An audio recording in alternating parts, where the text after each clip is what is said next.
ГСП онлайн. Городские новости сейчас.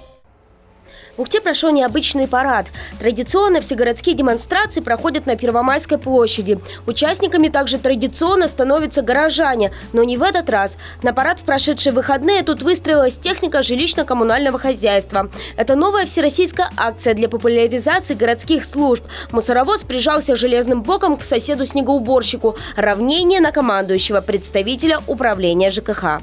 Здесь вот присутствует около 20 единиц техники, именно коммунальной. Такие организации, такие у нас как крупные организации, которые обслуживают наш город, это Ухта-Водоканал, Ухта-Жилфонд, Спецавтодор, ну и, соответственно, еще Горзеленхоз. Особенно акцию оценила ребятня, когда еще выдастся шанс посидеть в тракторе, поуправлять его ковшом. Но праздник длится недолго. Это люди могут себе позволить устраивать парады по несколько часов, а машины стоят от силы минут 40. Потом, моргнув на прощание зрителю фарами, отправляются в разные стороны, тихо разъезжаясь по городским улицам, продолжать свою необходимую для города коммунальную работу.